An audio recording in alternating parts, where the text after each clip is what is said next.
And what is it to be streetwise? Like, what do you learn on the street that you don't learn in school? Well, it's so important. It's so important. I mean, I don't know you that well, but I know you're good at what you do. So obviously, I would like to be not being judgmental, but I'd like to assume that you've got quite a bit of streetwise in you and understand that you've been out there, you've had difficult times. Some people can make money so quick in life, and as I used the word complacency a minute ago, they're not streetwise. You know, they haven't had it hard. They haven't seen people who've had it hard. I had a very unfortunate, as a young guy, I was a self-made millionaire when I was 18 in 1979. When I was a millionaire self-made at 18, 1979, the only people who were millionaires at my age at the time were Arabs or rock stars. They weren't business people. But I had a situation arise by giants of the business, i.e. Porsche, BMW and Mercedes in particular. They ganged up on me and they created a thing called type approval number because I was importing cars.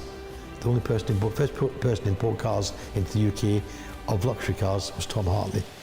Not arguable, fact.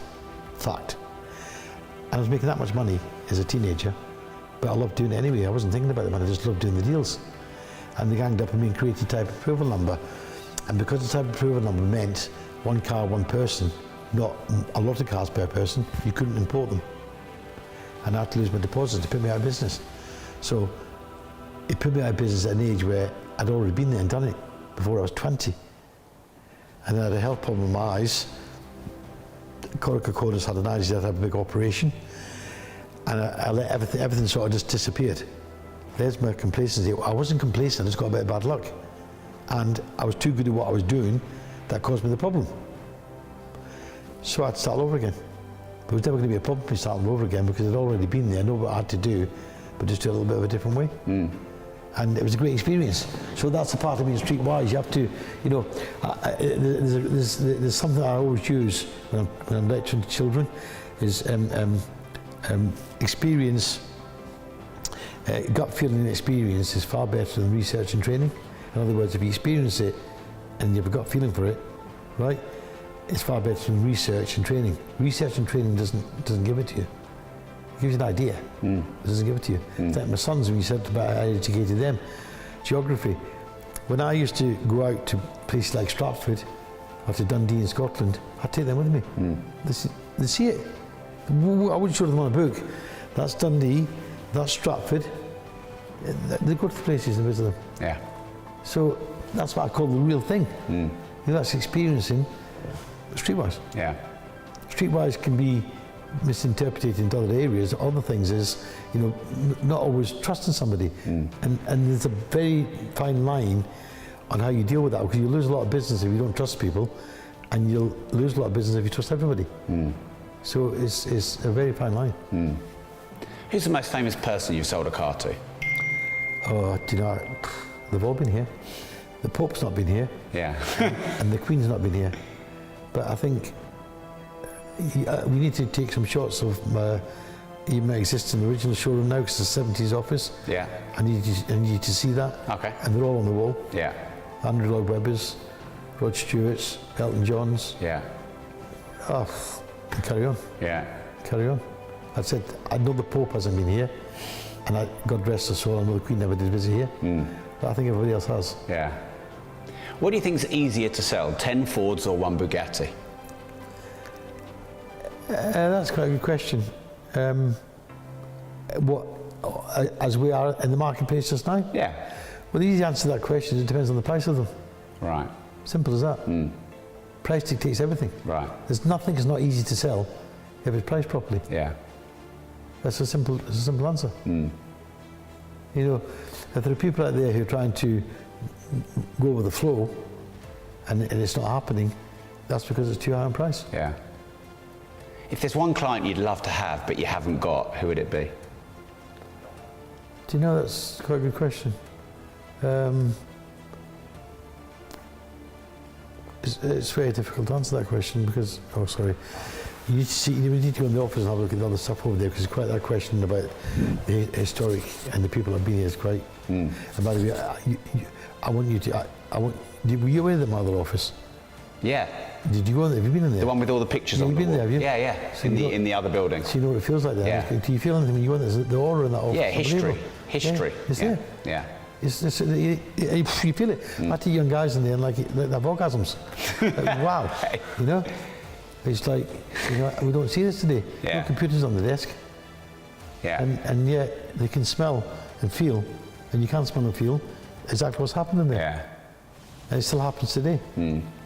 And that'll never change, it'll always be that way. Yeah. So it's some interesting people I admire a lot of people. I admire a lot of people in successful. I like people who are dedicated and still, don't find themselves just floating up and down in a yacht in the Caribbean, flying the private jet everywhere. I know life should be enjoyed, but I like people who see it to the end and carry on doing it. Yeah. Carry on doing it to the end. And if you could have £1 million cash or 1 million extra engaged social media followers, which would you have and why? If I could have £1 million cash or 1 million extra engaged social media followers, which would you take? Well, the £1 million in cash is not going to change my lifestyle in any way at all, what I do, as much as I'd want to have it. The 1 million followers on social media, I know it sounds very difficult. I know you've got lots of followers do your YouTube stuff, but I have I think just now about 140,000 or so followers. Between me and Carl, we've got about 300,000. And the followers that I've got, I'm also a great believer in quality is better than quantity. So in answer to your question, without being rude about it, I don't think the 1 million followers, the extra followers I have, would be any more loyal than the 130,000 I've got now. Because I do believe the 130,000 followers I've got are really loyal, the proper followers. Best advice you ever remember receiving? The best advice, never refuse profit on a car. My father told me that. Never refuse profit, in other words. When somebody's making you a profit, greed destroys. Right. Greed's not a good thing. Yeah. And then worst advice you ever remember receiving? I